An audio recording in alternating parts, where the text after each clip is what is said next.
नमस्ते दोस्तों। आज मैं एक खास कहानी लेकर आया हूं जिसका नाम है दोस्ती कभी खत्म नहीं होती।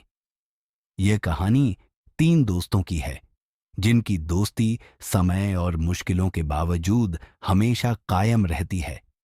तो चलिए जानते हैं कि सच्ची दोस्ती क्या होती है। एक छोटे से गांव में तीन गहरे दोस्त रहते थे, अभय, वीर और निखिल।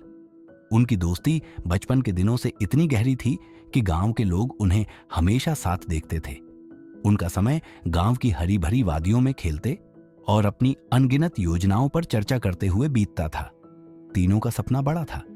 अभय का सपना था एक बड़ा इंजीनियर बनकर अपने परिवार का जीवन बदलना। वीर लेखक बनना चाहता था, अपनी कविताओं और कहानियों से दुनिया को गांव की सुंदरता दिखाना। निखिल व्यावहारिक सोच वाला, चाहता था कि वह व्यापार के जरिए कुछ बड़ा करे। तीनों ने वादा किया कि चाहे जो भी हो, उनकी दोस्ती हमेशा मजबूत रहेगी। स्कूल खत्म होते ही तीनों अलग अलग दिशाओं में बढ़ गए। अभय ने पास के कस्बे के एक कॉलेज में दाखिला लिया, जहां पढ़ाई का दबाव और नए माहौल ने उसे व्यस्त कर दिया। वीर ने गांव में रहते हुए अपने लेखन पर ध्यान केंद्रित किया, लेकिन घर की जिम्मेदारियां बढ़ने के कारण उसे अपने सपने से समझौता करना पड़ा। निखिल शहर चला गया, जहां उसने एक छोटी नौकरी शुरू की और अपने व्यापार का सपना पूरा करने के लिए संघर्ष किया। शुरुआत में वे एक दूसरे से संपर्क में रहे। फोन कॉल्स और चिट्ठियां आती जाती रहीं, लेकिन धीरे धीरे उनकी बातचीत कम होती गई। दोस्ती, जो कभी उनकी ताकत थी, अब समय और दूरी का शिकार हो रही थी। समय के साथ उनके जीवन में कठिनाइयां आईं। अभय, जो अब पढ़ाई पूरी कर चुका था, नौकरी की तलाश में संघर्ष कर रहा था। उसने महसूस किया कि बड़े सपने देखना जितना आसान है, उन्हें पूरा करना उतना ही कठिन। वीर के पिता बीमार हो गए और उसे खेती की जिम्मेदारी उठानी पड़ी। उसका लेखन कहीं पीछे छूट गया। निखिल, जिसने अपना छोटा व्यापार शुरू किया था, उसे कई असफलताओं का सामना करना पड़ा। एक दिन निखिल ने अपनी परेशानियों के बीच अभय को फोन किया।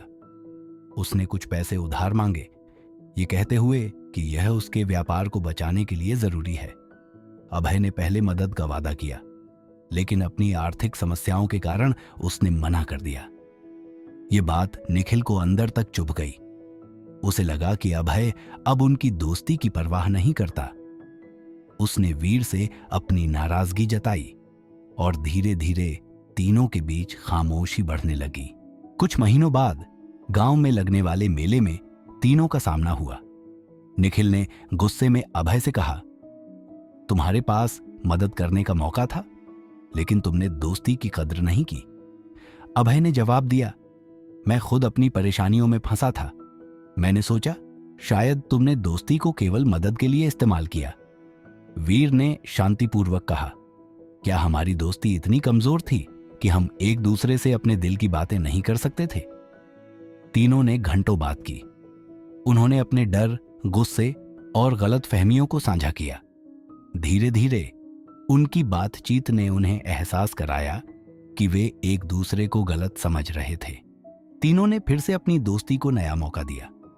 अभय ने माफी मांगी और कहा कि उसने अपनी परेशानियों में दोस्तों को शामिल नहीं किया। निखिल ने माना कि उसने जल्दबाजी में दोस्ती को लेकर गलतफहमी पाल ली। वीर ने दोनों को समझाया कि सच्ची दोस्ती का मतलब गलतफहमियों के बावजूद एक दूसरे के साथ खड़ा रहना है। तीनों ने वादा किया कि अब से वे अपनी परेशानियों और खुशियों को एक दूसरे के साथ साझा करेंगे। दोस्ती सिर्फ खुशियों और अच्छे समय में साथ रहने का नाम नहीं है। यह गलतफहमियों और मुश्किलों के बावजूद एक दूसरे का साथ देने में है। सच्ची दोस्ती वह है जो समय और हालात की परीक्षा में खरी उतरे।